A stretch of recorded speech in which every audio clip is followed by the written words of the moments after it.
Oh man, it's cold up in this piece. What's going on, people? Oh man, it's cold up in this. Yeah, the streets taste is live. It's time to get it in. Time to get it in on the streets take. We got people coming in right now. Got a real hot show for you today. Um, a hot one, man. I just want to tell you, it's a burner. It's a hot show. We're gonna talk a little bit, man, about some of the things that are going on in the NFL, NCAA, and your power to be able to help change some of that for real. For real, man. For real, for real, for real. What's going on? And I'm gonna open it up today. I hope my partner Eric Muhammad is available to get on when he get on, and then somebody else that might want to get on and talk a little bit about some of this stuff, man. I think it's very, very, very imperative that we go over a lot of this, a lot of this stuff, man. So, want to make sure that we are going over um, and talking a little bit more about the things that are happening in the NFL. Today, we're going to talk a little bit about the Rooney Rule. We're going to talk about, coaches and college coaches, NFL coaches, Polynesian coaches, all these guys that are getting hired. And are they getting hired to coach or are they getting hired just to recruit? I definitely want to talk about the cultural disconnect with college coaches, as well as I want to talk about Eric being. I see some people leave when I said that's so hilarious. I'm looking at like what's amazing to me is that people don't like talking about the reality of what is going on in the world um, and what's happening. And so we're in the sports field. Eric Bieniemy, Byron Leftwich, two great offensive coordinators going against each other in the Super Bowl. Um, but we want to talk a little bit about how these guys aren't getting head coaching opportunities. And I don't know if a lot of people really know what the Rooney Rule is, like what it actually says. So I want to share that rule with you so you get it and why people have such a big problem with when coaches don't get a particular job.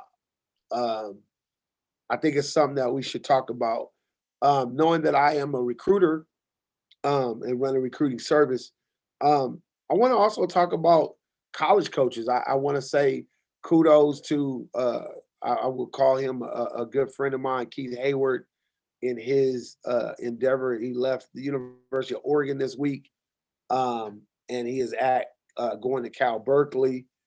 Um, and my conversation with him on Saturday, really just commending him as a coach and saying to him, man, I'm sorry that you could be the defensive coordinator and not get an interview for the defensive coordinator job when the guy who you worked with left and went to Boise. You coached with him, but you didn't get the opportunity, even in an interview. And then they hire a guy that comes in, and you've been there. You've been a staple in California as a recruiter. You, Dante Williams, and a number of other guys. But you helped really build and continue to keep that Oregon brand going with California kids. And for you, it really made me question. As a guy who runs a service and works with 7-on-7 teams and have, had a number of guys. Hey, Rick, it's sad, brother. Doyle, what's up? And have had kids go up there. Um, it lets me to know. I want people to understand. Um, as we are entering Black History Month, I think I can have this conversation on how Black coaches are being treated and how much power I believe we have as parents and people, uh, parents and people who have kids to say we're going to look at the staff and who's on that staff and the effect they have on the staff, on the effect they have on the kids.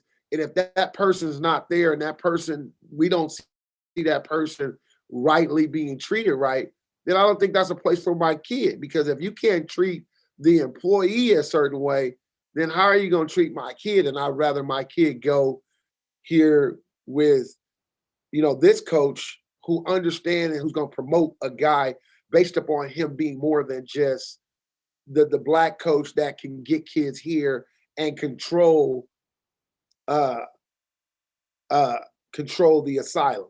Doyle, when I say we as parents, I'll give you, and I'm gonna go find it on YouTube because I think it's there. I'm gonna give you, when I say we have the control of that, I think we do as parents and the athletes. You're right. But Kellen Winslow, and I don't know what year it was when his son was coming out of school, his son chose to go to the University of Washington, and he said, no, my son's gonna go to Miami. And he did it publicly on Fox Sports when Kellen Winslow Jr. was making that announcement. And he says that I don't want you guys to put that up. He said that you know we're not going there. And as Eric said, we have to advocate for them as brothers. If I'm a father and my son is being recruited, and my son has 5 trips that he can take based upon what the NCAA, and I'm pushing for 6 because I think because of the budget, I think the NCAA should pay for a 6th trip to an HBCU for any black athlete to give that historical black college an opportunity to recruit a kid. So give them that as well. I think it comes back to us being able to say, hey, coach, one of the things that I want to know is my son plays defensive back or wide receiver, and my son plays wide receiver. And because he plays wide receiver, I would like to know who is the why, I know the wide receiver coach, who's the offensive coordinator, and when my son is in this room, he's in this room with this wide receiver coach. It's very important that that coach understands, because that's who he's going to be dealing with, of his education, his sports, and his social being of what he's going to be doing at school. So I want to know he understands my guy, right? So a lot of times we fall in love with being recruited, and we're not asking the questions because we are the ones being recruited. Stop being enamored by the school and the program and all of that, and not saying, like, who is this guy, right? Crump, prime example. I think conversation should be going on. Coach, I got 5 opportunities to come and see schools, but I got another. I need to ask some real strategic questions, in the fact that I need to understand, Coach, you've been here. I've read your bio. That bio is not there just to solidify that this coach knows what he's doing, but it also tells you how long that coach has been with that program. Coach, are you trying to get to the NFL? Are you trying to go to the league? You are. Okay. Are you trying? What's your next move? Well, you know what? I'm the DB coach. I'm the pass game coordinator. I've been looking to be a DC, so that's my goal. Okay, coach, how close are you? Well, right now here, I don't know if I'm gonna be the DC or not, but if I get an opportunity, I may leave. So as long as I'm here, I'm recruiting your kid, blah, blah, blah, blah. Those are conversations that come from the parents. When I'm talking to the head guy, I need to understand that. Like, what's going on? That comes back to us. That comes back, as Eric said, we have to advocate for these coaches, because when they come into our community or to the community to recruit kids, we tell the kids, don't fall in love with the coaching staff, because they can be gone at any minute. But when you see a guy like Keith Hayward work hard, recruit crazy, Oregon through and through, and he doesn't get the opportunity, then I have to question, is that a place where I want my kid? Because it just wasn't, understanding that it wasn't done right. I'm privy to that information, and then he goes over to Cal. Then now, hey, maybe Cal becomes a viable option, because I like who Keith is. I like Cal. It's a little closer. It's actually in the city. I don't have to be in Beaverton, Oregon. They also wear what? They wear Under Armour now. Okay, ain't about the gear. I love, it's a great education at Berkeley. So I think those things become the things that we start looking at, but we have to be able to ask those questions. Real quick, while we're on, I'm gonna go to YouTube and see if I can see Kellen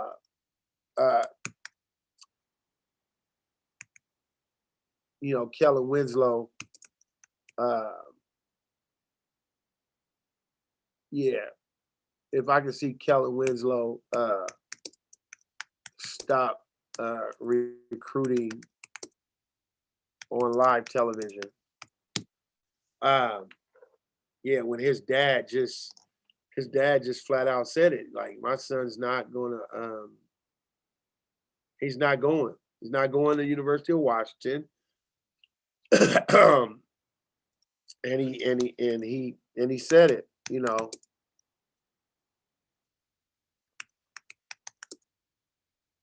did it on Fox Sports. I think that was back when they did when they were doing the whole deal. Well, Kellen has had so many issues in his life that everything is it's overpowering. Whatever you put up with his dad, it is killing him on the internet. So that's not it. So, with that being said, I know I kind of jumped forward with that, with Keith Hayward and using Keith as an example. I want to talk about this Rooney Rule. I don't know if anybody is familiar with the Rooney Rule, but I wanna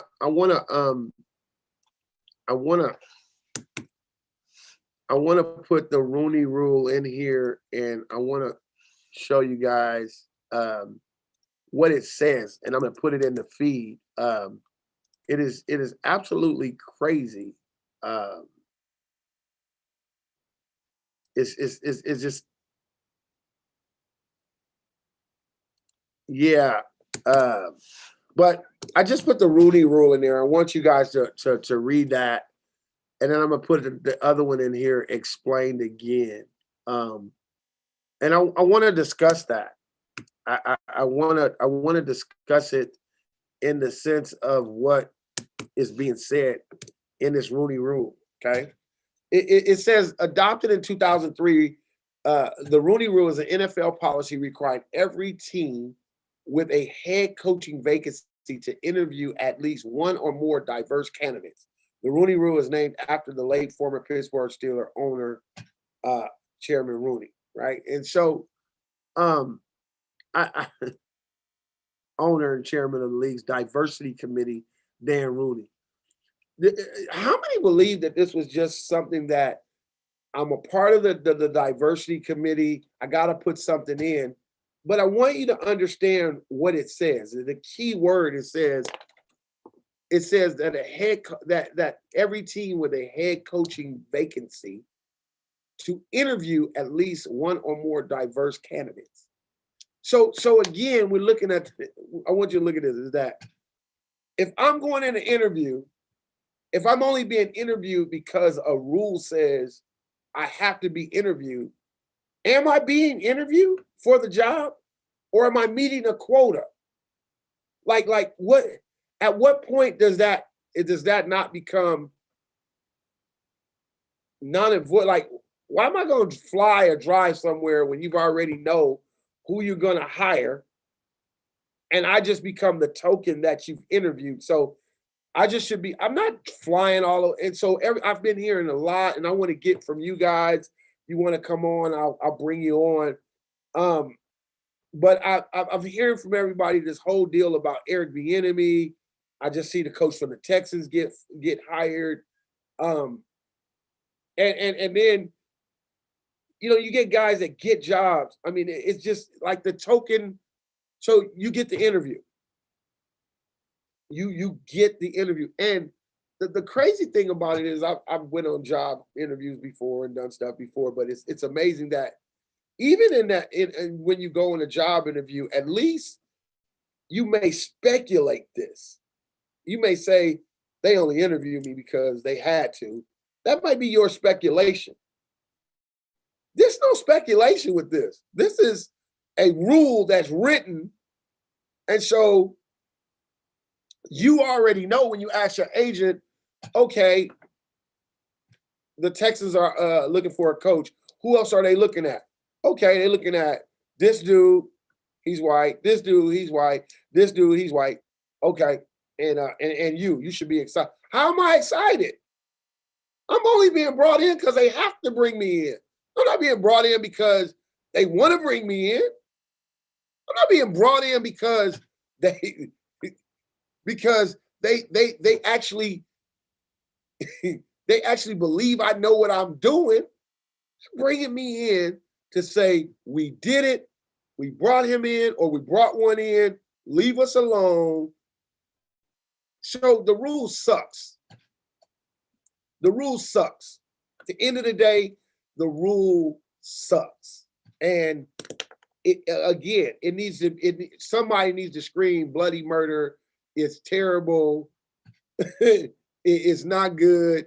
You guys, it's the bottom line. Okay, that's one team, Claude. I don't want to see you.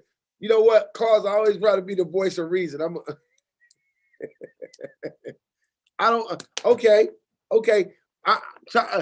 I'm using that as an example, Claude. Don't make me come tackle you.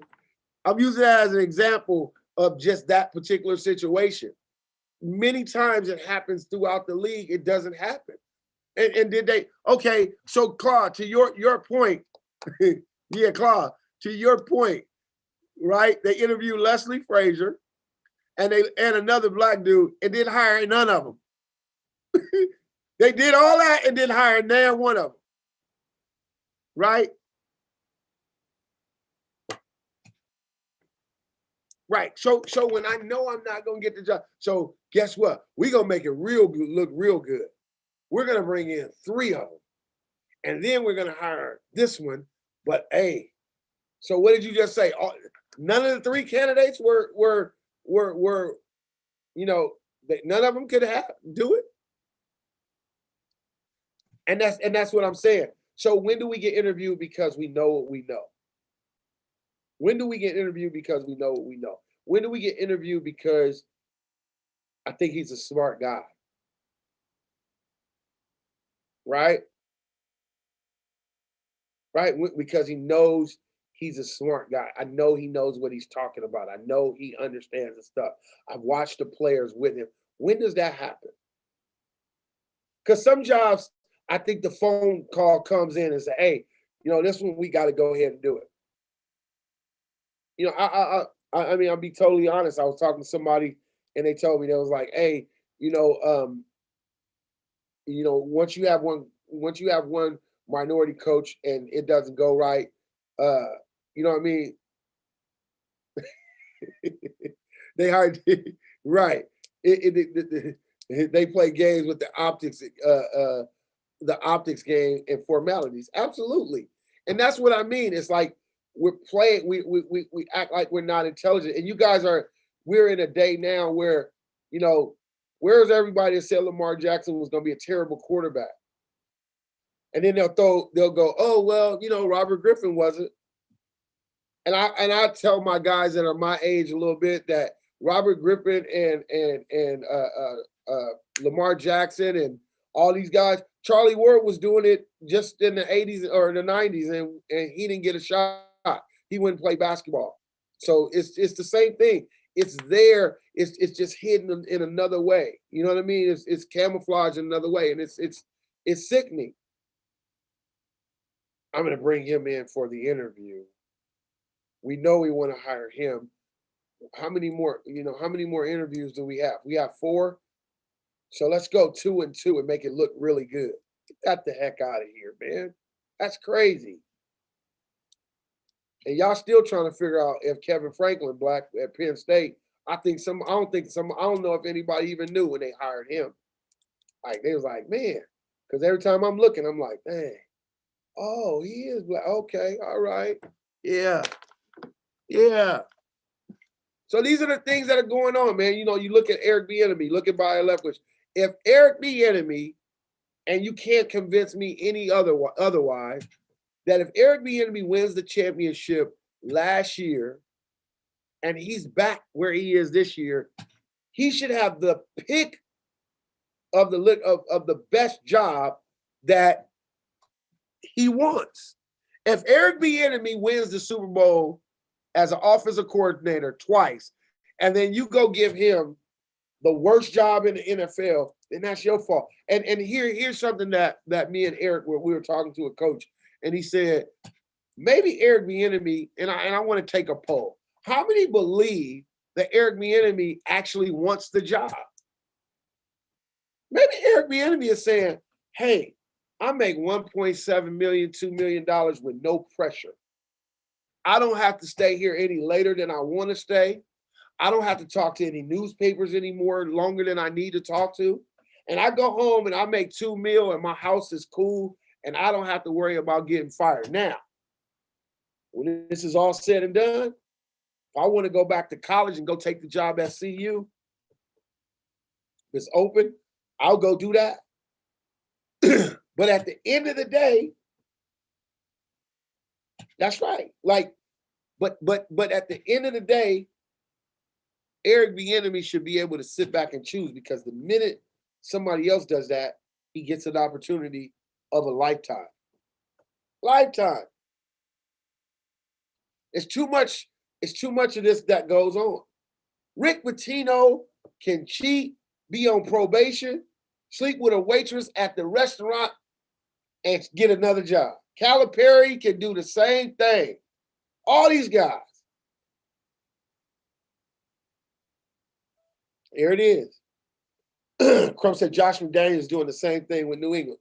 Right, but Josh was already a head coach. Hey, and when they fall, they don't fall too far. You don't not hear about them anymore. Some of these dudes you talking about right now, we will never hear about some of the coach from the Chargers. Where is he at right now? You better hope you don't see him at Whole Foods somewhere as a manager, because I'm telling you, when a brother fall from the head coaching job, he fall. I'm just going to be real with you. These coaches done cheated. And I bring up basketball because how many of you guys remember Todd Bozeman at Cal? Hung that man out to dry. The last job he had was Alabama, Birmingham. That man was a great coach, great recruiter. He gets caught, and then all of a sudden, he's the world's worst. Calipari been paying dudes forever. Rick Pitino, they've been cheating forever, but they get caught. Wasn't them. They figure a way out. They figure it's nope. Bozeman, nope. He at Alabama, Birmingham. We ain't hear about him. Great coach. Good dude. That's right. What's the coach? I'm telling you, what's the coach name with the Chargers that just left? Shoot.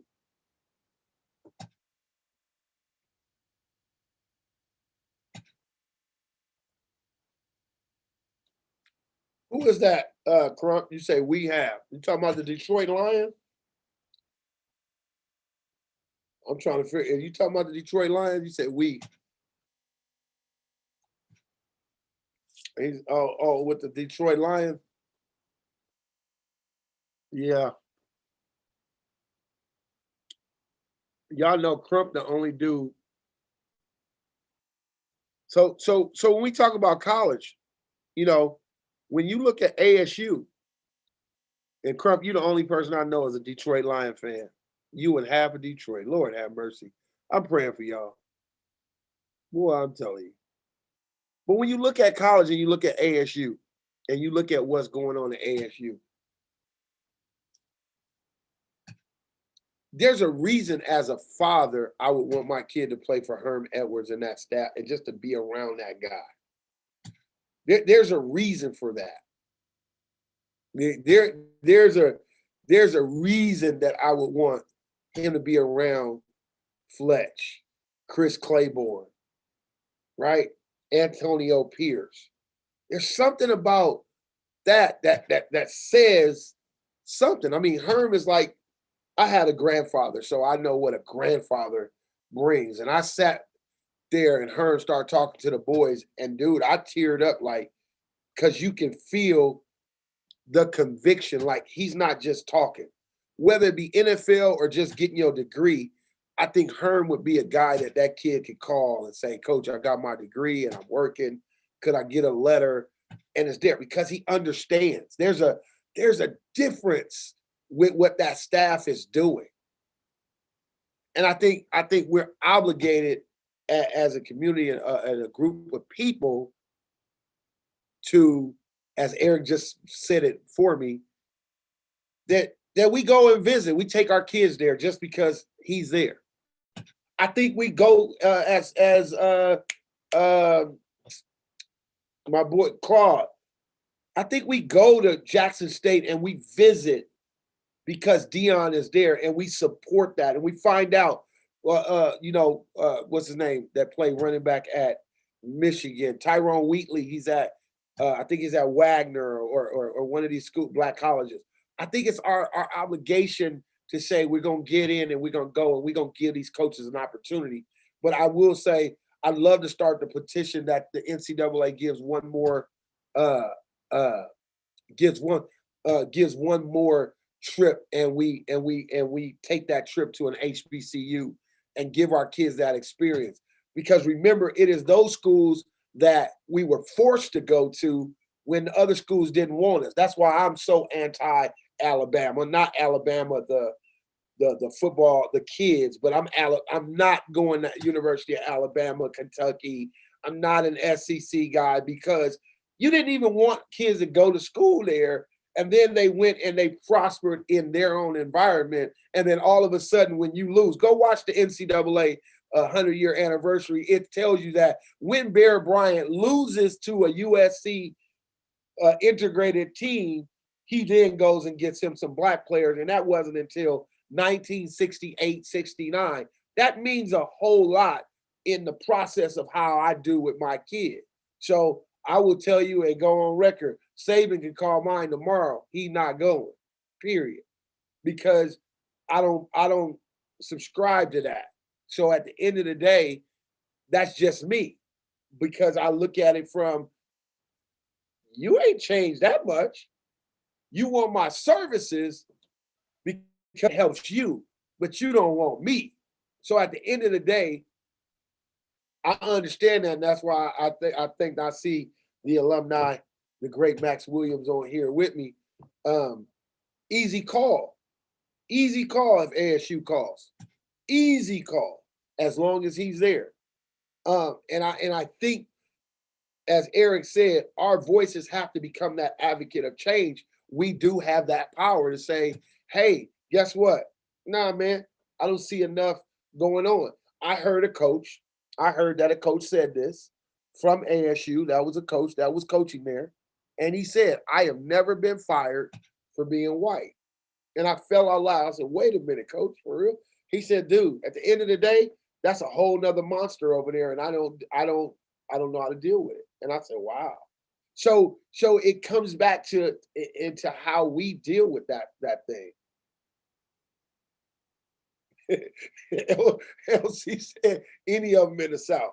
But at the end of the day, I mean, that's just, I'm heartfelt about that because of the whole, just because I know that part. And it's not just in the South. I just think the South, it was way more prevalent. Even if it was done on the West Coast, I get it.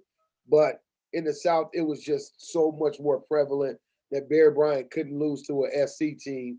And I'm going to give me some brothers. You know what I mean? Like watch Remember the Titans for more than just the football scenes and, big fellas singing and dancing. Like, that stuff is real, man. It's like, it's real down there. Like, you're there just because. And that part, it bugs me. Like, I wouldn't definitely do it. So the other side of it is, what power do we have with these coaches? Like, our coaches tired. I think coaches are tired of being hired. And I'm talking college coaches. And I said this to one of my poly friends earlier today, one of my poly brothers. Aren't Polynesian and black coaches tired of being hired just to be recruiters?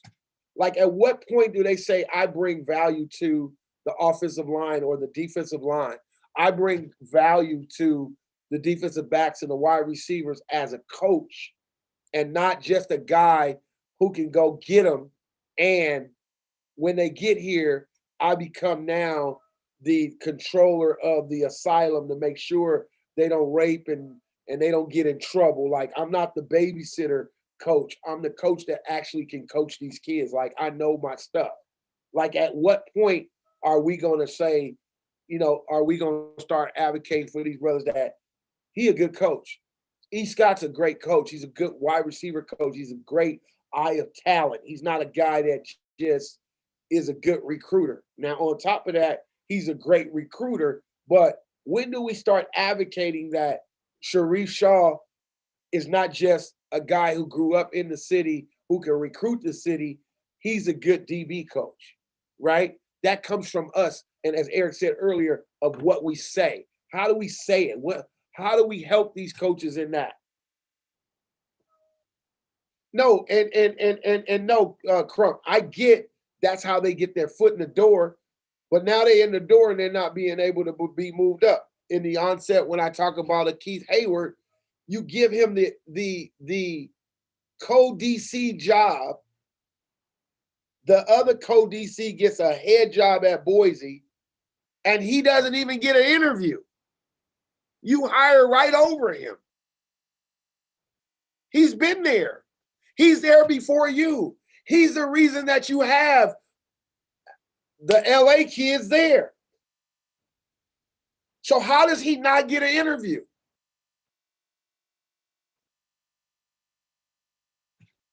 Right. So you said absolutely it has to be the narrative that there's a great coach, that they are a great coach.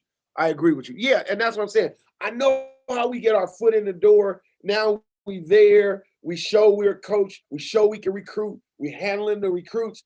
And now you keep me there forever? Really? I'm the all I can do is keep bringing them in and you keep winning. And then when you get the next job, you're like, yeah, I want you to come with me. I'm going to give you some more money to keep making me look good.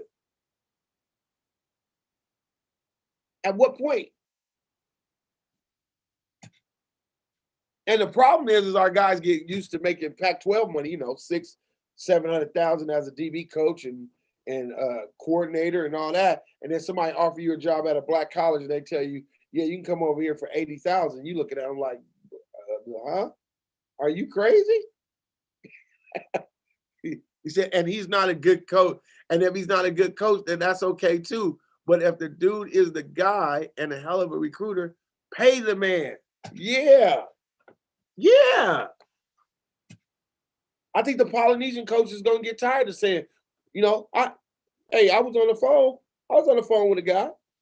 And I said, y'all got an open position here. We're looking for a D-line coach. Listen to me. We're looking for a D-line coach.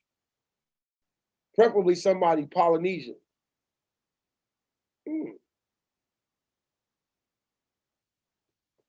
I said, why? Man, we got to get some polys. And they only like seeing them. So you hire that guy because the Polynesian kids want to see a Polynesian coach. Can he coach?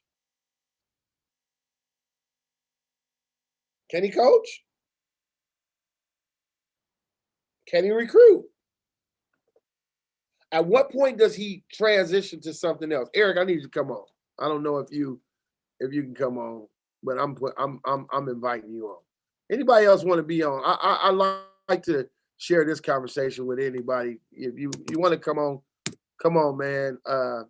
Come on in the Zoom. I'm gonna put the Zoom in there. Crump, come on. You used to come on. I don't know if you at work or lunch. You can come on. Come on in and talk to me, to the Deacon on the Streets Take. Tony B, where you at? If you at the park, you at the park in the corner somewhere in the truck. No. Yeah, come on in. I like to have you. Max, come on in. Tell me about your experience with Coach Herm Edwards and how easy was it or how hard was it?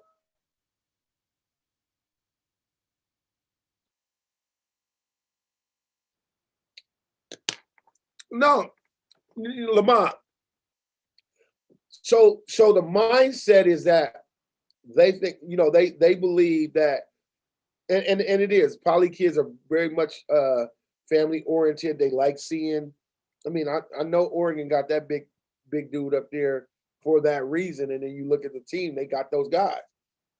But I don't think Mikael Wright and a lot of those other guys are not. I don't think those guys are there just because, right? I don't think they're there just because. I think they're there because they have some type of connection. You know, they all tell the kids, "Oh, we want to build a relationship with you," and you know that kind of thing.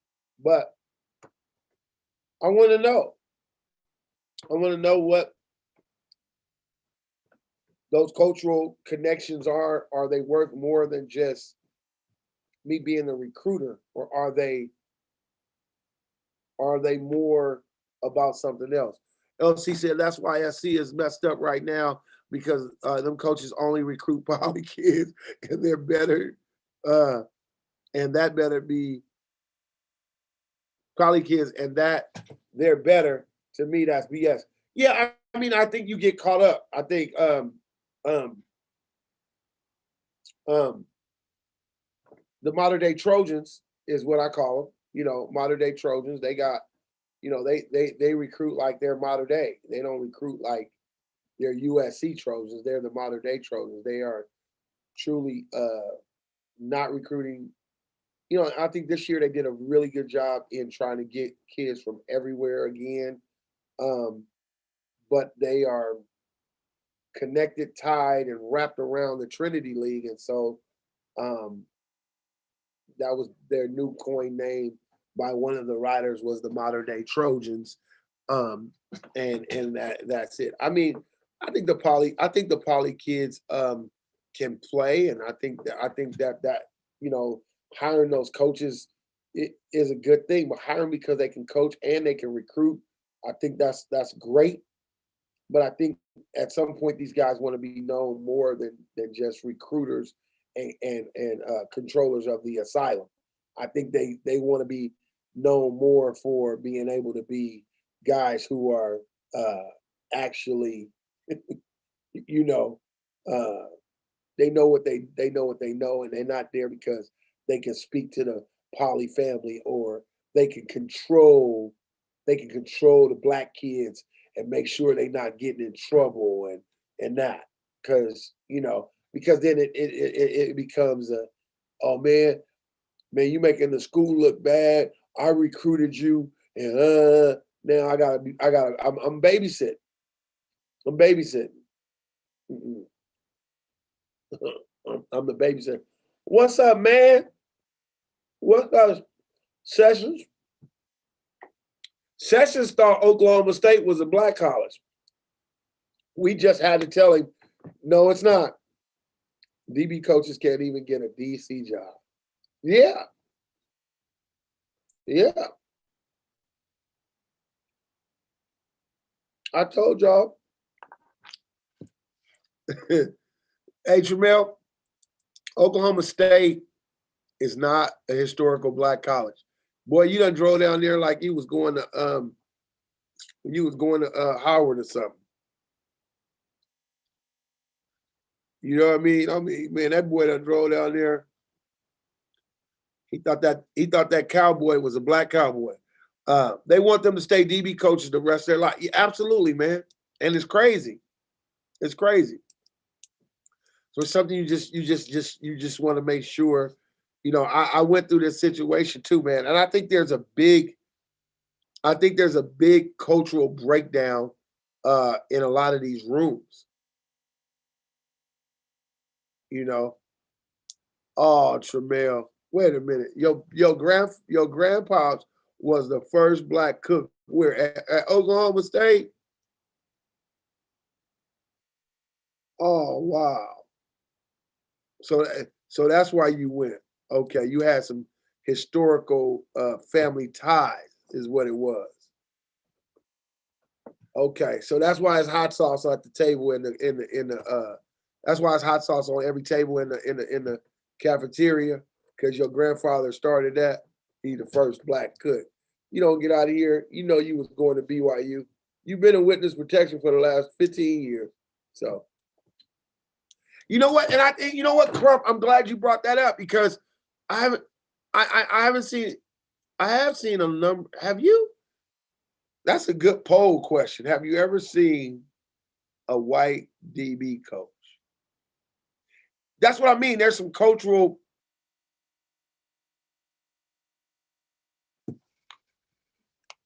Yeah, that's a good cultural question. The white DB coach. We can look up one. You want to see if we can find one? That's crazy. I mean, I've seen them. I know who's there. I know Blue. I mean, God, Crump, that's a cold question right now. You got me wanting to go Google. That's a cold question. Who the DB coach at Alabama and LSU?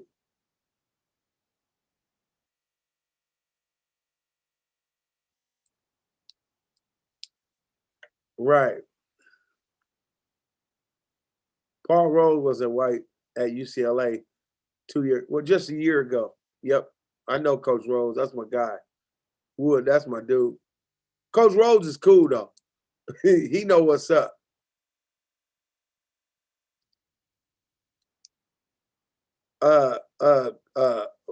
Coach, he Italian. Okay. That's why Nevada threw for 700 yards on Utah State. I got you. That's cool. He said he didn't have cornerbacks though. He had DBs. So, Crump, what do you mean by a cornerback and not a DB? Like a defensive back or a cornerback? So, cornerbacks, like, is the DB, is the coach. DBs cover everything, right? Is that what you're saying? Safeties. He had the secondary. Right. He had all the other. Okay. I got you. I got you. Okay. I got you. Cultural breakdown, man. A lot of stuff that's going on. We just got to make sure we get this stuff done, man. I was on the phone. I don't know how many of you guys, and I don't like doing the subliminal, the sub post. I don't like doing this. Oh, there go Eric. Let me get him in here. I know he got something to say. He gonna say it too. E, what's going on, sir? What's happening, brother Eric? My brother, the deacon. What's going on, So man? tell me, E, what are your thoughts, man? What are your thoughts about kind of what we were talking about? I'm gonna start with the Rooney Rule. What was your thoughts about the Rooney Rule? Well, I really believe, of course, like we've basically been like shammed because of it, like, but we've bought into it, and I'm quite sure it's probably provided some opportunity. You know what I'm saying? Like it has to have provided some opportunity or given some additional looks, you know, to some brothers, man. But you know, I mean, it was for, at the end of the day, it's for optics sake, right? I mean, you know, it's just for the sake of, you know, the formalities, as I wrote. So, yeah, like I said, I'm sure it's helped, man, to some degree. But again, unless we advocate for more brothers to be in them positions, you know, it'll kind of continue. Like, I don't think we could get so frustrated with the whole process of it, or like that I guess what would it be the best term for it? It's kind of like, you know, like affirmative action, so to speak. You know what I mean? Like that's the affirmative action of the NFL, right? So it's just something that I think that we really have to take by the horn, so to speak, far as we're concerned. And like I said, pushing for these dudes to be a part of it. Like, come on, man. Like even with the NBA, same situation. Like all these cats, man, you know, a lot of them is just, they recycle trash, you know, and it's just, that's just the fact of the matter. And I was going to ask you that, is that a, like when you talk about qualified brothers from high school to college, do you think that's like, do you see it even in Arizona from the high school level, like where I'm at? They recycle coaches like nobody's business. They ain't hiring no young dudes that actually understand. Like, they want to know why kids transfer. It's recruiting. Kids want to get recruited. It's not also always about winning. Like, it ain't that they want to win games. They want somebody that has a program as opposed to a team, and they have a high school coach that's young enough to go, hey, yeah, we play 7-on-7. Yeah, I'll let my guys go do this. My guys are going to do that. And I have a program from the time they walk through the door that it's A through G requirements. And if we see a kid falling off, we tell mom about an online class here, and we doing this, and we got a full program in place. And my boot, like, they don't. They go hire the dude that's been the coach for the last 31 years in the district, and he won back in 84. He's 11-2. He's got a Valley championship from back when Ronald Reagan was president. And then when you look up, right. Well, here's the leaving, and everybody's going, why are they? He's such a great coach. Yeah, when your mom and daddy was in school. Right. But let's be all the way honest about this. And of course, I like to speak truth. And I'll preface it by saying, of course, I don't like for anybody to attempt to label me or you or anyone who speaks truth with such little myopic vision or, with a mentality that is not based in reality. Right. So the reality of it is, man, is like, it's just what we're dealing with, Dijon, with CIF. It's what's going on out here in Arizona with the AIA. It's what Nevada's dealing with, the NAIA. Is this a cold, hardcore fact? So you have, and again, we just have to speak straight words, right? So we're dealing with white men who are very threatened by the loss of power. So because they have held these positions, and they feel as though they have to constantly exercise their power, and they have been able to.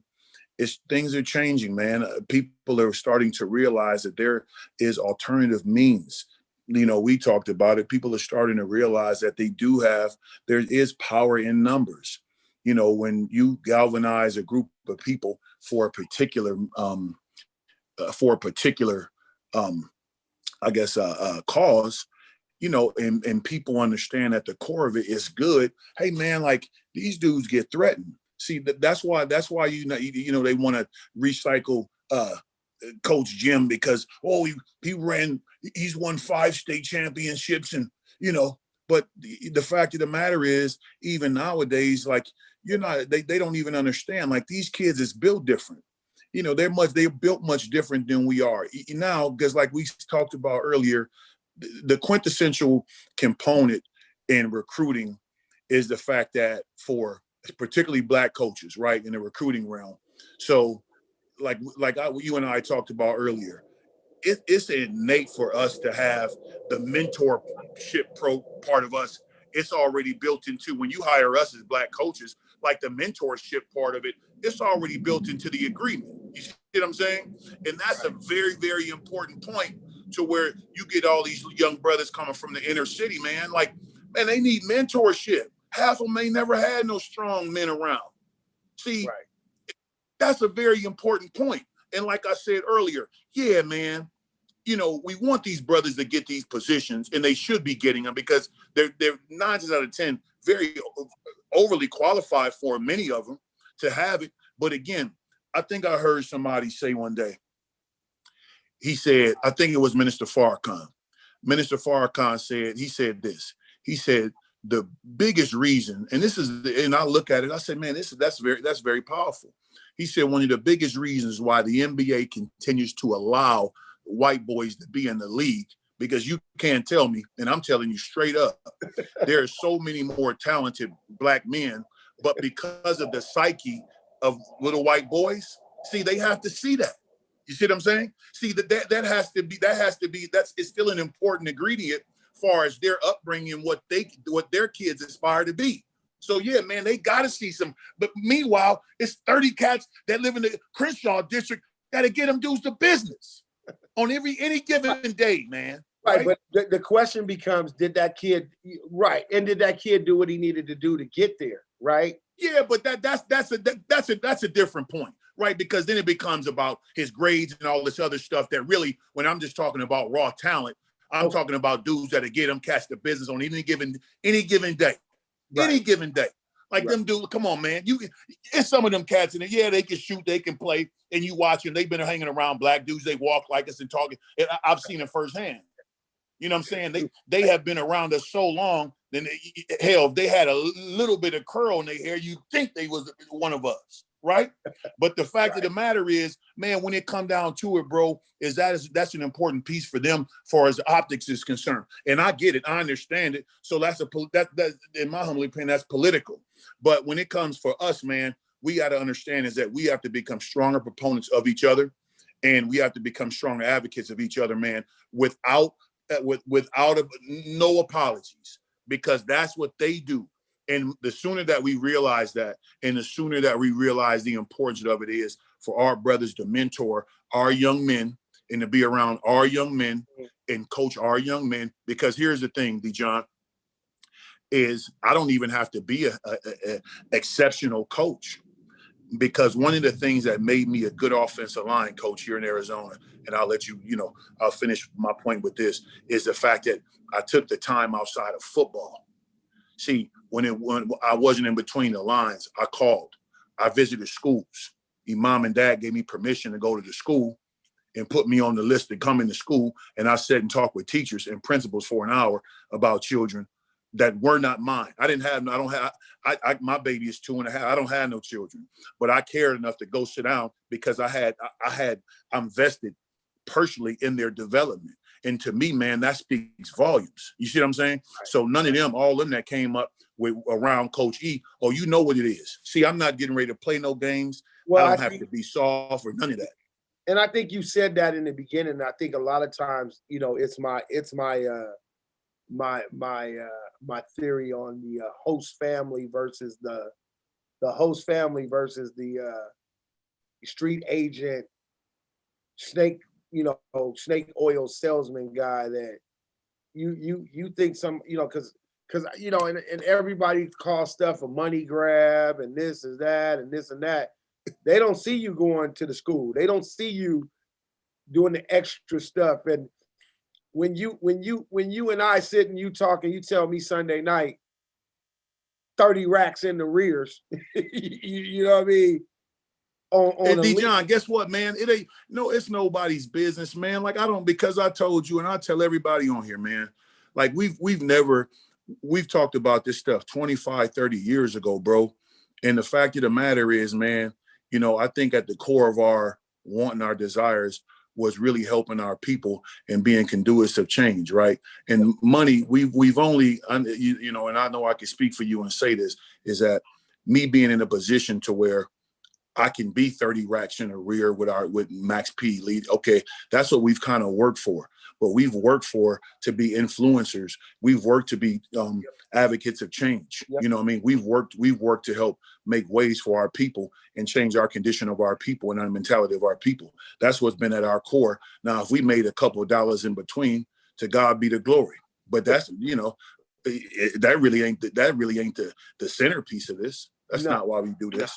And that goes back to every high school coach that, black, white, purple, or green, that actually cares about the kids in a sense that we don't see the stuff that everybody don't see the stuff that head coaches do. You know what I mean? They don't know how they go in their pocket, and that in California, that $5,000 stipend is already gone. You done spent that before you even get it. You know what I mean? But I will say that, to go back to what you said earlier about, the extra stuff that you're doing and the innate desire or innate ability to be mentors, it is what it is, man. I go all the way back to Lou Dantzler, Challengers Boys Club, LA. I go back to Mr. D and Joe Ford at the Pasadena Boys and Girls Club. Like, it was put in me. Like, that was what it was. You know what I mean? Coach Gibson, a lot of cats don't know. I met Coach Gibson, the Dorsey basketball coach. The time he got out here, he was my basketball coach at UCLA sports club. Like we were at a sports club for 2 weeks or whatever. And like just the words that those men were able to give. And at some point they became head coaches. And that's all I'm saying. When I look at, and I had called you about Keith Hayward because I know you know Mario Cristobal from Miami days and Yeah. hanging out with Cristobal. Yep. And I was saying, hey man, what kind of person is this that a guy could have? You can name him a co-DC, but then you don't even get this guy an interview. Like he helped me understand.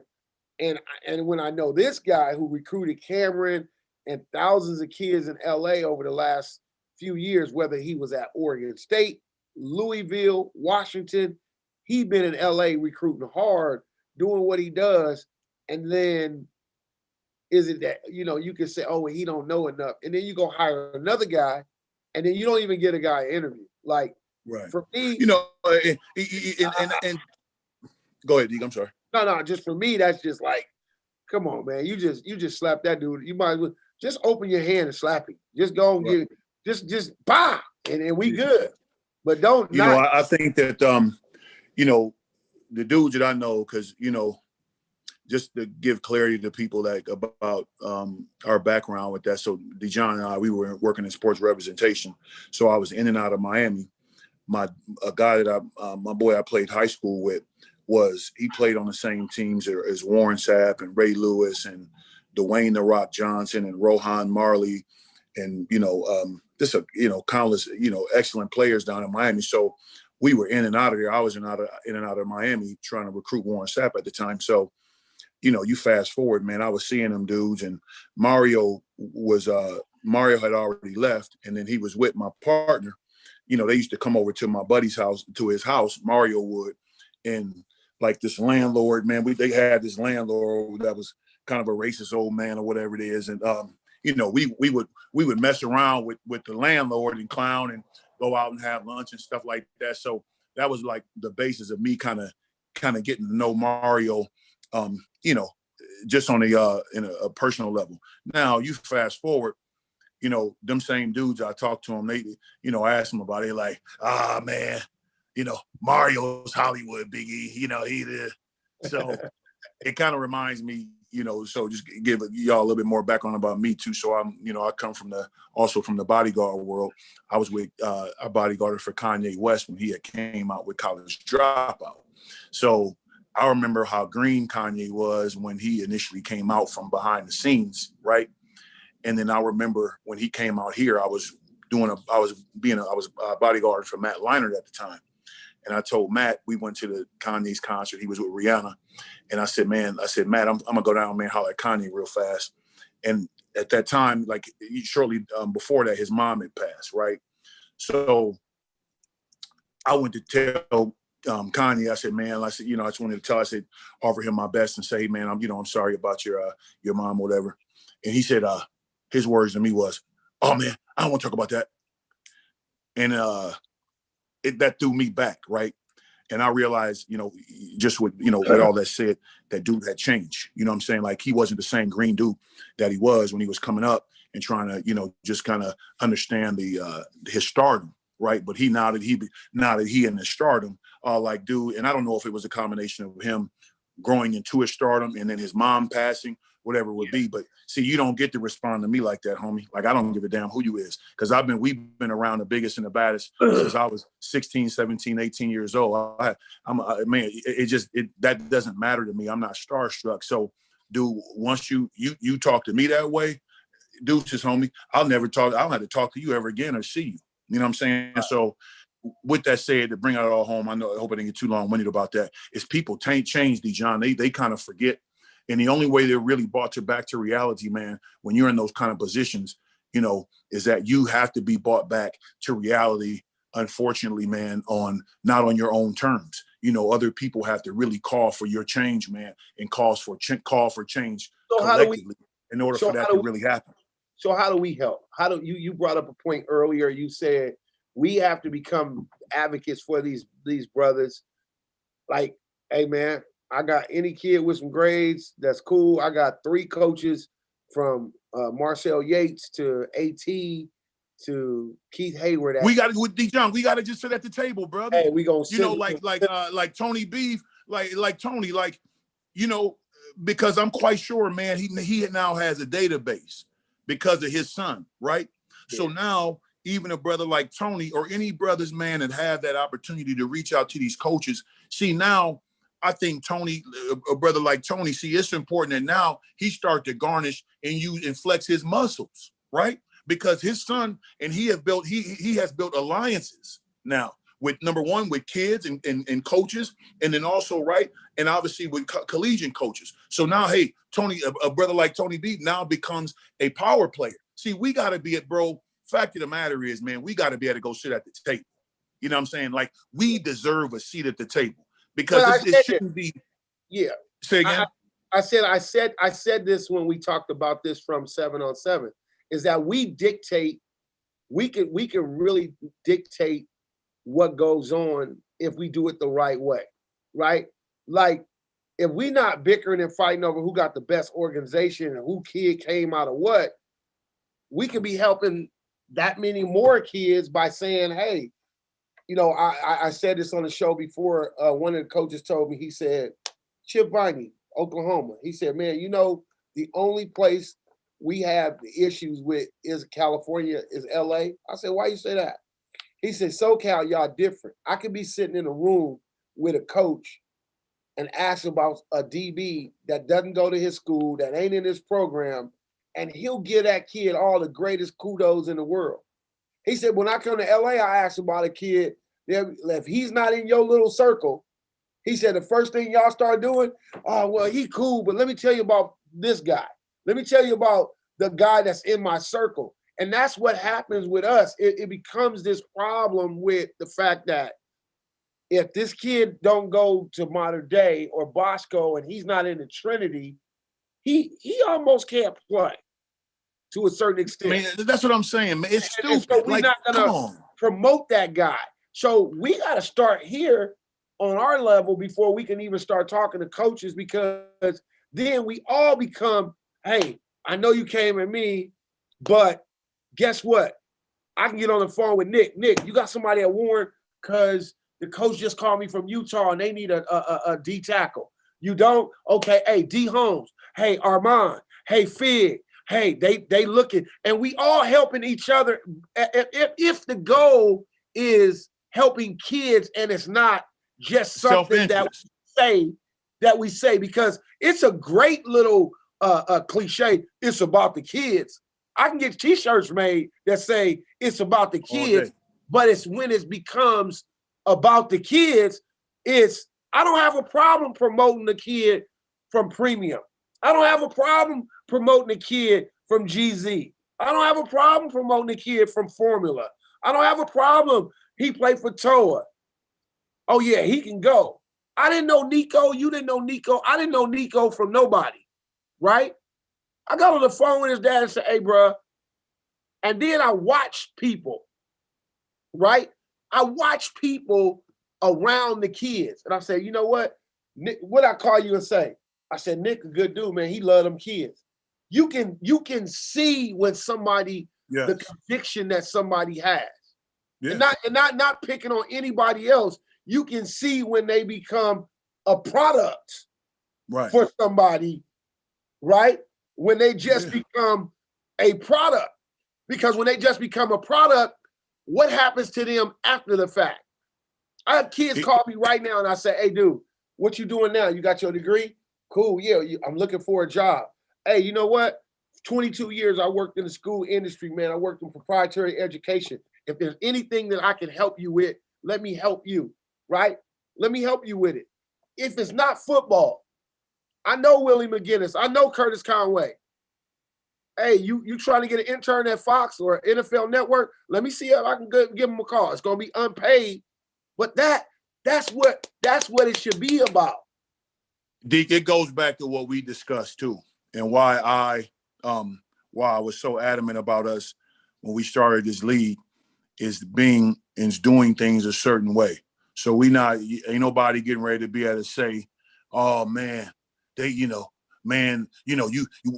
got to wait, or we got to wait to pay you, man. We waiting on the check from the, hey, man, like, you know, give me a couple of days to send you your check and all that kind of. No, man, listen, we talked about it, Dijon. We said, hey, man, we're going to do this thing at a very high level, and we're going to do it right, because at the end of the day, is like we two black men, and we have to do things a certain way, and we have to rise above. So that goes right along with thinking big picture, right? Because if all them dudes that you mentioned, if we ain't thinking big picture, and you just worried about kids in your circle, why are you these is babies. So I say it all the time. I will not get engaged in adult shenanigans about children. You're not going to get me set tripping about babies, man. You can do what you would do, whatever you want to do as a grown man. And you want to, if you want to draw these lines as a grown man, and you want to get involved with that kind of foolishness, I have little to no tolerance of it, because first and foremost, I'm not going to engage in self-hate against another black man. That's first and foremost. Right. And I'm definitely not going to get into getting in the foolishness with you, talking about no babies, when we trying to get these children out of the ghetto and get them into a different mentality so we can grow and develop our communities and change our overall condition as a people. You're not going to get me going down that road. It's just not going to work for me. Yeah. That's why I didn't take it. That's why I didn't, I volunteered at high school, because I was not going to pigeonhole myself or be hamstrung by any organization because I want to go work with some kids out in Chandler. I don't know, man. Keep your little punk money, man. Right. I'd rather be broke and independent, bro. Right, and I think that's the biggest thing. Like this morning, and I can tell people live, because we did it. Like, I saw some subliminal messages being written about club football. I knew the person. I picked up the phone. I don't got time to be typing. First of all, I ain't got time. I don't like writing because I get in my emotions and stuff don't sound like it's supposed to sound. And like Miss Sandra told me, she an English person, so I'll be having words all mixed up. I don't give a goddamn. I'm gonna call you. I want to call somebody. I want to be able to say, hey man, what do you mean by this? Like, let's talk about it. And that's the other thing that we got to stop doing. Stop hiding behind social media. Be a man. Pick up the goddamn phone and call somebody and say, hey man, I don't understand XYZ. If I don't understand XYZ, I'm not about to go back at you. I started, I stopped, I picked up the phone, and I could say Ernesto's name on here because I called him. Hey, what do you mean by that? He was like, man, no shots at y'all. I'm just tired of this, and this. Then this is what needs to be said. And I told him, I said, I'm going to give you the problem, and I'm going to give everybody the problem with why we have so many kids and so many parents in the dark about recruiting. The reason why we have so many people in the dark about recruiting and stuff about it is because we don't tell the truth in the onset of what we're talking about. Same thing I told him. If you don't educate parents in the fact that every kid is not a Division I guy, and everybody is just dealing with the fact that if I got 5,000 from that guy and he's D1, but that guy isn't, but he's willing to pay 5,000, then I now got 10,000, then I have messed the game up for everybody, because everybody thinks that somebody's better than the next person. And that's the problem. You brought it. You brought out the fact.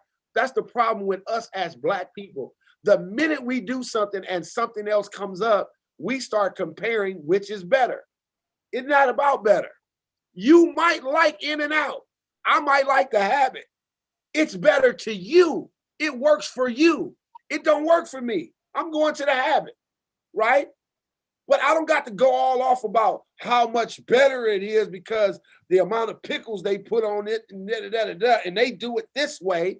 And so we bring all that foolishness into the same thing.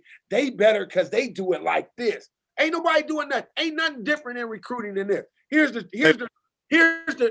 key in it, all of it. Who can get to the guy first? If I can get to Eric first with the same kid with a 3.0 running a 4.445, and they got the same size. If I get to him first, and I can tell you, if you get to him and I bring you him, he'll commit. I got you first. Because everybody's still dealing with the same kid. So nobody does anything any better. What we need to do is better is come together better and say, Because this is why with 100%. my company, Eric, this is why I did it with my company.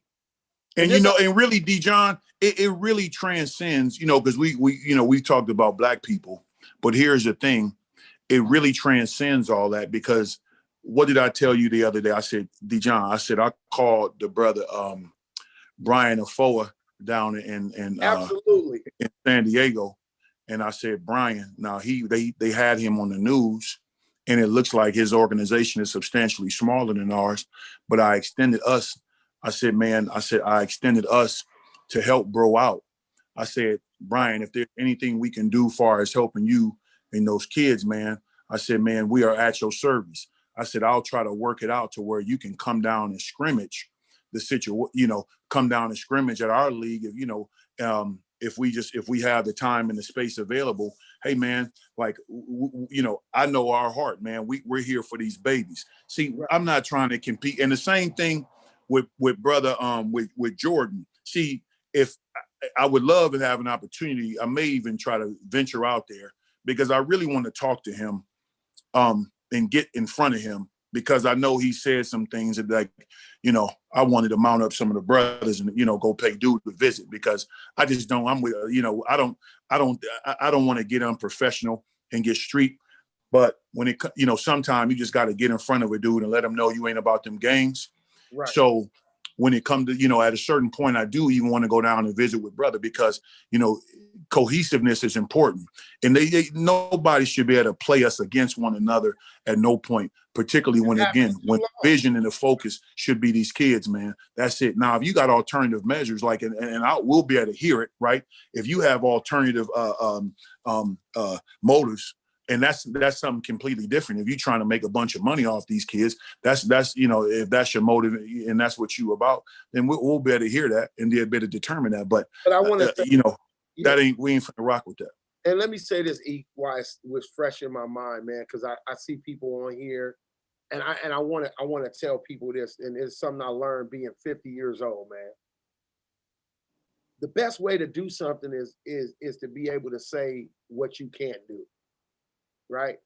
Understanding what you can't do is going to help you be so much better in what you're trying to do. Right? I'll tell you the reason why we said, I said, hey, E, I like Nick, I like Ray. Sandra helps us become so much better because we can't do everything, right? So we brought people in. I've probably seen Sandra over the last 3-5 years at camps and said hi and been on Facebook. You know a person. The problem with us too is that we so worried about who in charge. It don't matter. I realize this. I study, I eat, I drink recruiting. I've been a stand-up comedian. I'm a preacher. I stay in those lanes, right? I stay in those lanes. What I know about football, I know about marketing, that's what I do. I call you businessman, you doing this, you know this about nonprofit, you help, we bounce off. I don't try to tell you about nonprofit because that's what you do, right? When you talk about film production or you talk about D, you want to do some stand-up, I'm gonna tell you how to write a 3-minute set, get on the stage and make people laugh. That's what it's gonna be. Our thing is not stop being afraid to allow people to come in that's gonna help you be better. Nick helps us be better. Sandra helps us be better. Yep. All the coaches in the league help us be better. The parents help us be better. When we explain what we're doing, the Bible says, I say it all the time, every man should be able to give a reasonable answer for the hope that lies within him. We should be able to give a reasonable answer for why we do what we do when we do it. And the reason is that you only have one steering wheel in your car and one set of pedals, a pedal and a brake, is because only one person can drive the car. And when you get to the place where you are okay with the person driving the car and you know that they're not trying, they're gonna drive safe and they're gonna make sure you get where you get because y'all all got a common goal, then everybody will be okay. It is when I told these cats, if y'all tell me right now we coming together as one big organization, if we come together as one, less you make us better. If we come together as one big organization, Dijon, we need you to keep doing the podcast and keep coming out talking about recruiting. And that's my job. I'm good. I'm good. Pay me for my job and we good and let's see this thing roll. Hey, Fig, you're good at this. Armand, you're good at this. We're going to start a reality show, Armand. You're going to be the face of the reality show. You're good at this. Anthony Brown, you're good at this. And we're one big organization. We good. But the problem comes in is, well, he said this. Well, what make him in charge? If you ever watch anything on with a singing group, you know, when it comes to the Jackson 5, hey, it's a special person in there. You know, one me and you talk about for many years. What is it? When we talk about Jay-Z and Dame Dash, right? Yes, sir. You wasn't Jay-Z. You weren't him, right? And because you weren't him, look at where he is and where you at today. Let's just talk about it. Right. Right? Because you can't deal with the fact that he is that guy that is the entertainer and he's the talent. He got this, but he has a way with people and he understands business and you can't, and you're too loud and obnoxious. And so people don't want to work with you. And Jay was like, I'm trying to go here. And because I'm trying to go here, you say you want to go there, but that ain't the way we go. I got to let you ride. Right. And it's just understanding, man. Lastly, I'll let you, you know, kind of respond to it. Go ahead and respond to it. Is that the Bible says real simple, man. My eye or my hand can't say to my eye, it has no need of you. Right? Oh yeah, that's real. We you know, my hand needs my eye just as much as my legs and my feet. So I'm okay. I'm okay being in the body of Christ. And if I'm the bladder, let me be the bladder. Let me do the work of the bladder. Long as I'm in the body. Long as we just gotta learn. You know, and that's powerful, Deke. You know, and I know there is another side of that, of course, like just to bring some balance. I know there's another side of that whole thing with Dame, you know, and I have some, you know, just some personal information. And I know there's another side to it, right? Yeah, but yeah, you're 100% right in the sense that a lot of times, you know, we got to be okay with being the producer, right? You got to be okay. So if you the producer dude, you the producer dude. And if you the business party, the dude, you the business dude. But hey, man, if you the singer, the producer dude, you got to be okay with dude, you know what I mean, getting all the shine. He getting all the females. He get, you know what I'm saying? That he's the guy. Like we got to learn to be okay in our own skin. You know, as you were talking, I was just going to ask everybody here. Hey, and then say I'm not ready, right? And then say or say I'm not ready yet, right? Chris, one of them. Hey, you know what I'm saying? That's real talk, man. You know, I was gonna stay on here, man. Hey, real quick side note. Go ahead. Real quick side note. Chris Spencer said something to me. We were writing comedy, and he was like, you know, I was like, man, I'm ready. He said, Dejon, one of the worst things, and you just said it. He said one of the hardest things in the world is to write jokes and hear somebody else do it. He said, don't tell me you're ready. He said, man, I wrote that whole BET thing after Michael Jackson passed, and Jamie Foxx got up and, you know, he did it. He said, man, hurt my heart because they're my joke. I want to do it, but I'm not Jamie Foxx, right? Can't deliver like that. Can't deliver like that. But Chris realized that. And you know what he ended up with? I got a check. I'm still working. My kids' private school are paid for. You know what I mean? Right. And so it's like, you got to take one to understand that if your ability is from being from back here, it's okay. We hear about the greats. We hear about, you know, the Apostle Paul and Peter and all that. Some of them you don't read a whole lot about, but they died too, right? And they were relevant in the process of, you know, of the whole deal. Yeah. Go ahead. And, you know, one of the things that I was going to say as you was talking is like, you know, everybody that's on here, everybody that's, you know, that's going to see this is like, it just goes back to what we was talking about as far as advocating for each other. You know, I think it's really important that everybody on here that has any type of feedback for Dejon or I, or any type of, you know, just any type of reverence or any type of detraction for what we're doing and trying to accomplish. Like, I think it's very important that, reach out, because I think that we're doing a whole lot of good, but hey, at the end of the day, like, if we're doing a whole lot of good, like, advocate for us. Like, you don't have to like me personally. You don't have to like or know Dejon personally. But the fact of the matter is, we're talking about big picture. Is what we're doing, is our motives and our intentions based in good, and is what we're doing like organically sound? Is it going to make difference in these young men's lives? And I just ask everybody that's listening to this, that will listen to this, that hey, I try to be an open book. You can send me any kind of message. You can send me to say anything you want to say. To me, I really don't, my ego, I don't have like, a sensitive ego in the least, so I just ask that if we're doing a lot of good, is be very strong advocates for us, man, because black, white, red, yellow, and different. I think that's the bigger picture of this thing, right? Yeah, I mean, we have to connect with each other. Like, and again, just to talk to people who aren't black, is when we talking about black people, that's not exclusive, right? We're just talking about us because that's who we are and that's who we represent. But same thing for my Polynesian family, same thing for my Mexican family, same thing for my white family, same thing for my red family, whoever it is of doing anything of good. Hey man, like, this world just needs more love and positivity.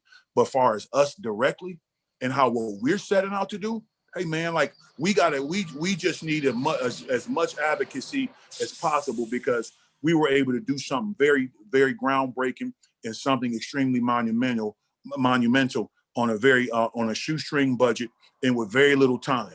And I hope by God's grace that he continue to bless our efforts. But we need everybody on here, man, to understand that we're not here for shine or money or anything like that. That's just not what this is. So, again, with all that said, I think that's some very important points. And I think at Dejon, I think that was the point I was trying to make, that dials back into us talking about advocating for our brothers, you know what I'm saying? And advocating for good for those men that have been able to do good and, and captivate our youth. I think that's just really important, bro. Yeah, and I think the bigger part is telling our youth, as I told Ernesto this morning, I said, man, what we all have to do is tell our parents the truth up front. Tell your kid he doesn't have the measurables, but he's an NAIA guy or he's a Division II guy. It's okay, right? And for all the other parents, go back and tell these other parents this. Your kids wear your last name, right? They don't wear premium, Pro A. I love Derek Holmes. That's my boy. And he guided me through every situation that I did not know early on with my own kids. He helped me.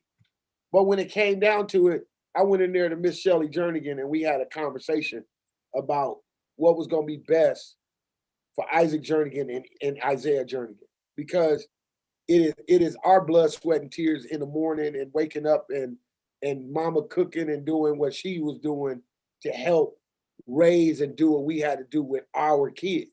So I love when people, it's almost, being in ministry, I heard the same thing.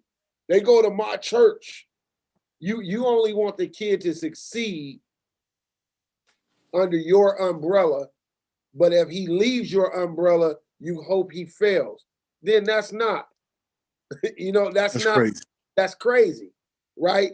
I have pastors that as long as you went to this church, they were for you. But if you left this church, you better come back here because ain't nobody, it's and that's what I mean. Like, we're not gangs. If we want to get away from being called street agents and handlers and all those names, and I tell people this, and I'll tell you again, handlers handle animals. I am a mentor of young men who are becoming men. I am not a handler. I don't handle anything. When it comes to that, I will get on the phone with mom and dad. They think that I might be very influential in the decision making. I will tell them my opinion, but that is up to mom and dad. That ain't up to me.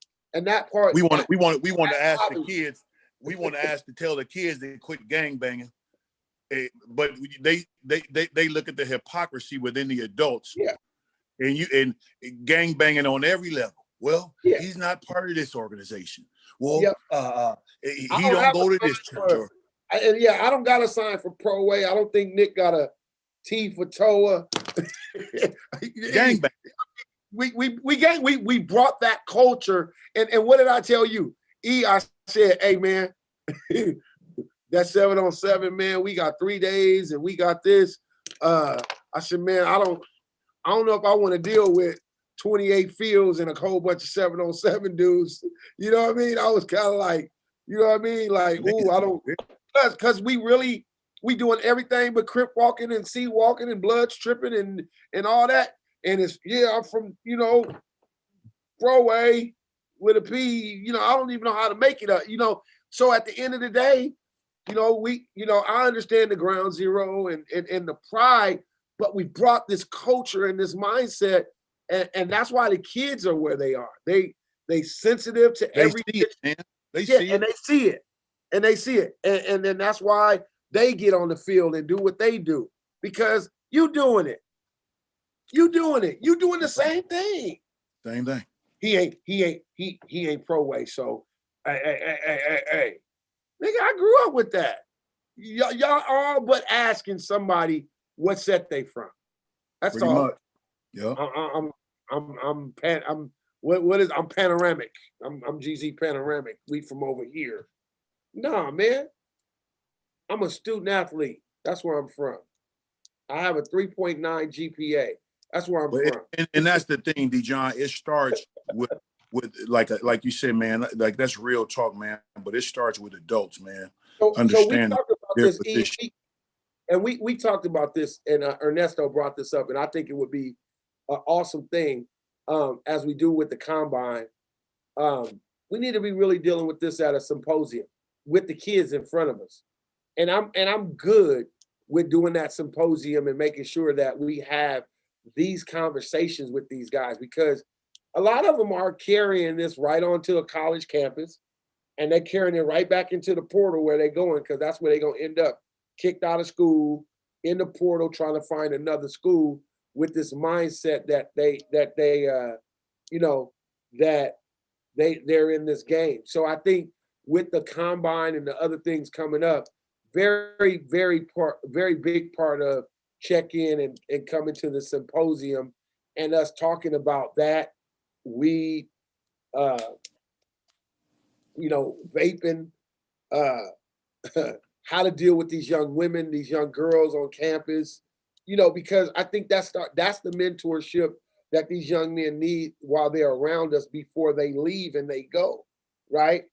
And I think just having that is something that we got to do and be able to show that that's a very important part of what every program and what we do is about, as opposed to just winning games and winning a scholarship. Coach, I'm sending you a young man that is phenomenal, who's been through a program, and like you say, through Max P, this is what he's being taught. He's being taught to how to respect a woman. He's being taught that, how to respect his body, right? Me and Les talk about Les being, really talking about nutrition, how to respect his body, understanding that he is the temple and he don't want to put too much Snoop Doggy Dogg in his body before he play a game. Right. I just, D, I had just got out of a meeting before on the way home, and you was talking to, I was telling you about it, but I just got off the have a meeting with a real powerful black sports agent based out of here, who represented a lot, some NFL players, but he's really big in baseball. Yeah. So anyway, he was telling me about this player, that he said, man, man, we was on a plane, and he said the whole damn plane was damn near empty. Now, he was sitting by the window and I'm sitting in the lane, and like I said, he said it's like pretty much the whole plane was empty. He said, man, this lady came over here. She was like a middle-aged 40-year-old lady, and this is a kid he talking about, like pretty much like a 20-something-year-old kid in the NFL. He was like, man, do you really? He said, man, he said she came and set her butt right in between us, bruh. And man, he said, man, he said, man, people don't, and the fact of it is, back to your points, D, see, and like that's the NFL, right? So and that's that level. But also there's pitfalls that these young men need to be coached on. You see what I'm saying? That are inevitable, that are going to present themselves, right? But Yep. young man, like, so because this is the reality of what you're getting ready to embark on, you got to understand how to avoid the pitfalls and how this is going to ultimately potentially impact you negatively. You see what I'm saying? But, Right. you know, I found that interesting. But you're right, you know, and it was a great story. And I was like, you know, I'll tell you who it was later offline. But hey, man, you know, it's a reality because again, these young kids, they live a different reality, right? And then if you give them any little bit of extra stuff, any little, whether it's a little bit of shine or whether they feel as though they got a little extra, you know, some extra gear or something like that, and they feel as though they could leverage any of that kind of stuff to advance themselves, guess what, man? They will. But that could be a pitfall, you know what I'm saying, to their demise. So all that coaching is absolutely necessary, man, and we have to do that. So Yep. yes, sir, Ernesto, man. Your sentiments are highly considered, man. We'll definitely get that in motion, bro. Yep. We definitely want to get that going. Well, man, I think we've been on here. It's a lot of people on here. I love the folks that's on here. Nick, I got to give you a call after this. I will get with you. Um, no new announcements yet? We haven't talked. We haven't done that other meeting yet, but I know next week we should be opening up with registration for the second season, right? Yes. Yep. Okay. Yeah. So all that's getting, you know, we'll be able to, you know, shout out Jai Murphy and Sandra Hodges, been very, very big helps to us and Coach Nick and all you other coaches and AG with Al Sports and Skylar Blackman, all you brothers and sisters. Thank you Big so Les very at much the for your back, Big Les at the front, the back, the side door. Big Les, man, Les, man, all y'all, man. We really, really, really appreciate every single hour and minute that you guys have contributed to help make this a success. I mean, I can't thank you enough. You know, from the bottom of my heart, because without all you guys and Sandra, like this really wouldn't be possible. So that's super, super appreciative. But if I could just talk to that 1 second. So Yeah. what we were trying to do is we were trying to get the game moved to Saturday, and it would be a big help. But everything has been so booked. I know initially when Dijon met with the facility manager, is like he grabbed all the dates that he possibly could, and then we just went down and just grabbed everything that was left. So we working on that. I guess the guy that has that weekend is going to do a whole weekend, but I selfishly hope that he, pulls out and we can get that, at least get that Saturday, which will be, I think, the 13th instead of the 15th, which will be that Monday. So we're working on that right now, but please be patient. So give us another week. Hopefully we'll have that information. We will, we'll put that information out no later than next Friday for that. Yep. And then as far as registration for the second season, I wish Sandra was on here. I know Vegas if you want to go and put that out there, what you told me too, is like Vegas has canceled their season. Monday. Listen, and I hadn't told you, but let me tell you this, Deke. Mhm. I got a call from Bishop Gorman when I was at my meeting today. Okay. I'm telling you straight up, man, Nick, and whoever else, Dijon, we have to get strong numbers as quickly as we can, because I'm telling you right now, Nevada is going to represent. They coming. I'm telling you straight up right now. I mean, Nevada is, I'm going to go on there very shortly and do a live video to do like a Q&A with Nevada, because I'm telling you, it's going to be tough for a lot of people. And when that registration drops, I'm just telling y'all, and this is not like, it's first come, first serve. So if you ain't already in the mix and you don't, and Dijon will probably, when he goes through and do come back. schedule. What we're going to do is come back tomorrow, MP Elite Season 2. We're going to talk about that right away and then get names and teams and get going. Sandra and I are going to meet tomorrow about JVs and varsities, because we got Friday, Saturday, and Sundays. But we definitely want to make sure everybody understands JV and varsity. We got national ID now. So there's a lot of stuff that's going to have to be done on the front end for teams, but being able to come in and say, I'm going to be in. And for my California people, let me say this again. I was talking to Nick earlier. CIF is supposed to make another announcement on Monday whether we're going to have a season or not, here's what's going to happen. MP Elite is going to have a season. I would tell you, if you keep waiting on them, your kid will be left behind. And I will say this. I said this on my live about recruiting. If I am a high school coach, and I said this to Nick this morning, if I'm a college coach and I have the ability to watch a kid in pads versus watching a kid play 7-on-7, I am going to watch a kid in pads. That is just going without saying, because I can always see a kid. Yeah. Oh, Brian's on here now, E. Brian said they're going to push it back again. And that's what's going to happen. They're going to keep pushing it back till it's done. And you keep waiting. Brian Afore? Yeah, Brian Afore is on here. How you doing, B? And Brian, could you drop your dates? Because we want to give kids opportunity. One of the things that Eric said earlier, we have no fear about sharing information about other things that are happening. So we want to make sure that that kids know that there's another opportunity, especially the class of 2021. We are 2 weeks away from National Signing Day. So if Brian's league is going to happen in March or before we start again in April, please, please, please go support. He's playing on the Indian Reservation, San Diego. I know David Dunn and those guys, we talk a lot. So he just said CIF rule states that you have to have 14 padded practices before you can participate. So what's happening is, man, even if they push it back again, you got to have 14 padded practices, which means really 2 weeks. So it has to be done by April 17th. It has to be done in order for you to be able to have a fall season, is from my understanding. Wow. So because of that, you won't be able to do it. So Brian's league, and Brian, can you put some information for people to be able to give you a call if they want to play earlier? He starts February 20th to March 27th. And so April 17th is the cutoff.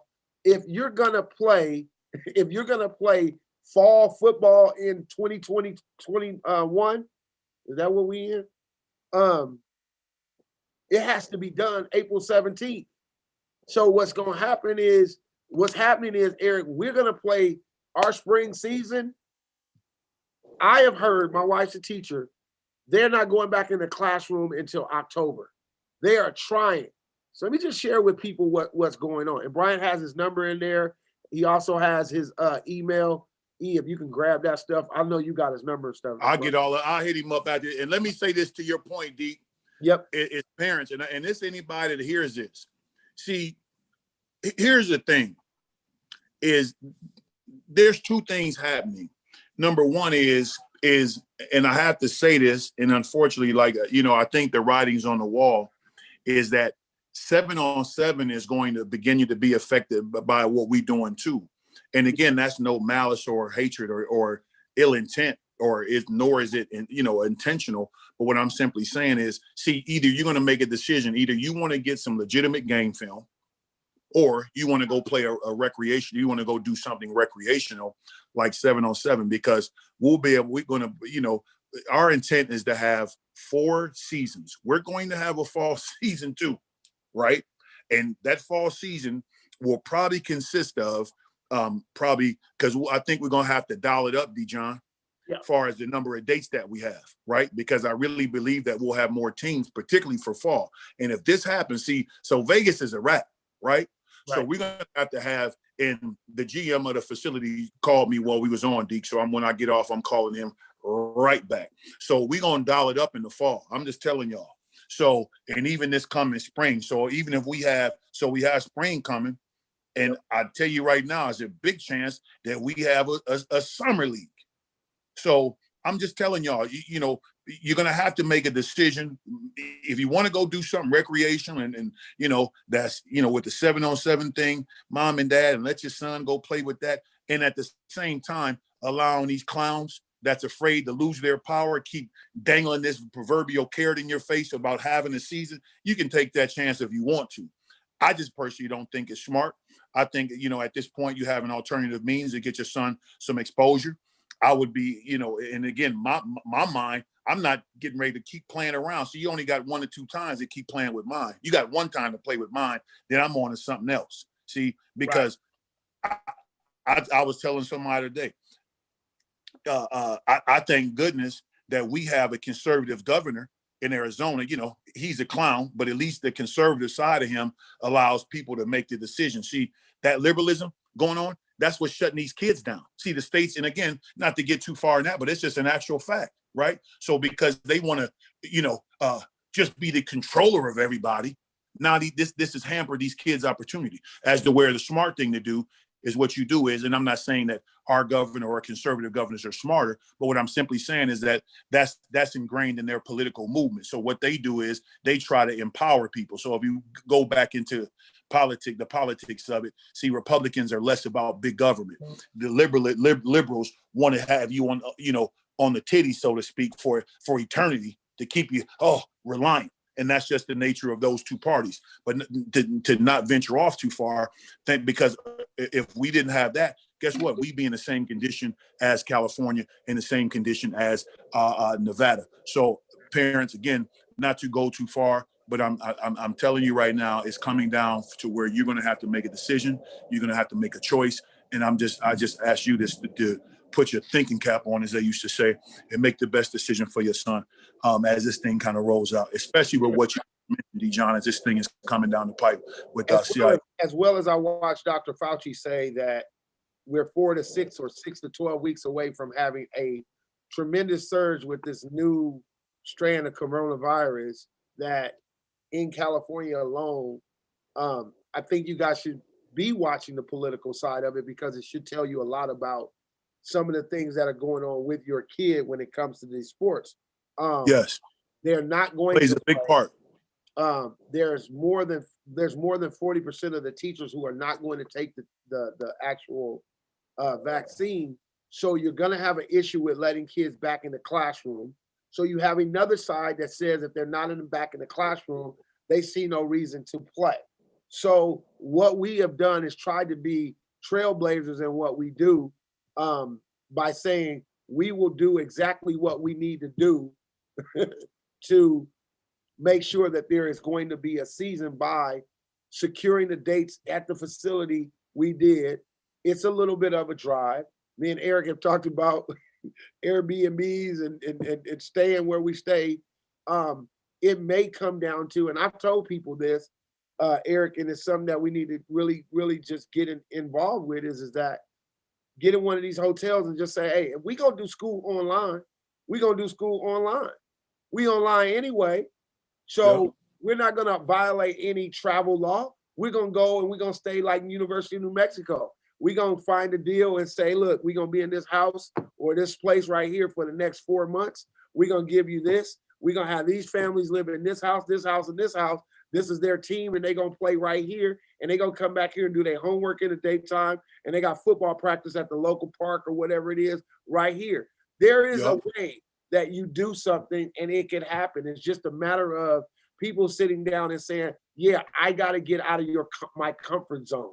And my comfort zone says, I really wish that everything would start. And that's, as Eric said, they're holding this carrot over you because they know it's so much more comfortable to go down the street, but it's not going to happen. It's not happening. It's not going to happen. And so what you have to do is you have to get out of your comfort zone and then give your kid that opportunity to do what they say they love to do. And that's what we're going to do. And so last thing, Deke, is, shout out Les and I think Vanessa and the people that's at our front kind of do the temperature checks, and anybody involved in kind of keeping us safe. And everybody, again, we all have to be very proactive in that approach. But I'm going to say is that we're also going to dial up our making sure that anybody that comes in, and thank goodness I haven't heard any, and I don't think Dijon, because I'm sure you would have mentioned it, but we haven't had really or heard of any quote unquote outbreaks of kids, in our league, just being affected or coming down with COVID, thank God. Right. But we're going to even dial that up, because when you come in the door, it's going to be we're going to have the gun pointing to the door, and everybody, we going to have, you going to get tested too. I don't give a damn. We going going to do the double check because, and there's going to be see with that because last thing in the world we want to happen is have some kids, you know what I'm saying, end up getting, nah, man, we ain't doing that. We gonna have good technology there. Everybody gonna get checked when they come in for temperature and all that kind of stuff. And I'm sure in a few more months there'll be some better technology that we can get to. You know, if somebody does have it or something like that, then we'll know. You remember they did have it when we were there for the wrestling. That tube, that tube that the kids ran through. It was an infrared thing. It was a big infrared thing. Yeah. Yeah. Yep. And so they have that, and so I mean, we just have to think about that as well, and get and really get everything going in that direction on what we need to do. As well as we know youth football is coming up, and we've secured a ton of dates, and so we're gonna definitely work with whoever we need to work with that, as well as we got a lot of stuff coming up, and it's just going, like I said, it's just going to be a matter of people getting out there. But I want to go back to Brian. Brian said, "Let's go, Big E." And again, I want to, I want to promote if he has 21s. Brian, if you're still on here, if you could tell us if there is a opportunity for other teams to get in your league for the month of February 20th through March 27th. I know some 21s and kids are wanting to do it. So if you can let me know if they can, I'll give you a call because I have. And then also, Deke, if I could add to that, Brian, if because Brian, if and you obviously can't see him, but and I'll try to spit this real quick, Deke. Brian, if your numbers aren't panning out the way that you anticipate, hey man, like reach out. Like I would rather you have your kids come play in the league or help us facilitate as much as we can to get your kids going or advocate for your league just as much as we're advocating for ours, man, because that's important. I don't give a damn about, I'm not getting ready to gangbang. Out of the question. We got to figure it out.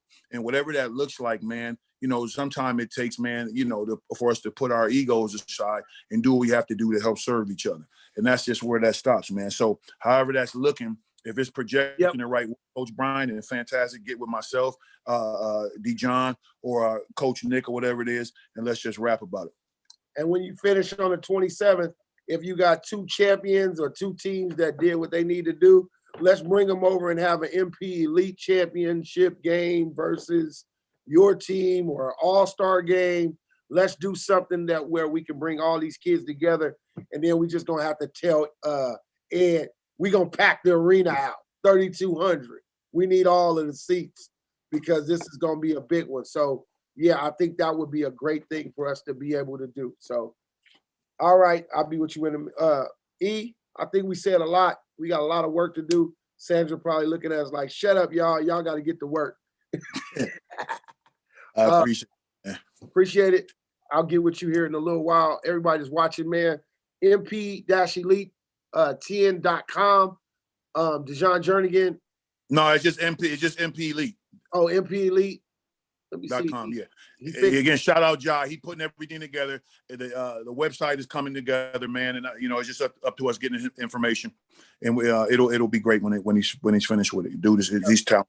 So MP Elite 10. No 10. Just MPElite.com. MPElite.com. Oh, MP Elite. And if anybody has any questions, they can email Dejon at MPElite.com. Sandra is admin at elite.com, or you can just send it to info, or you can send it to myself, Eric at MPElite.com.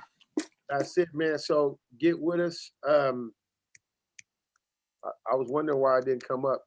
I get the spelling stuff all fast, and there it is, MP Elite. It still got the dash E. He hasn't got it yet. So get with us, man. We love to speak with you, talk with you. Get your team in. Hurry up, hurry up, hurry up. It's time to go. All right. E, I'll get with you in a little while. Sandra, I'm calling. Peace. Appreciate y'all, family. Thank you. Yeah.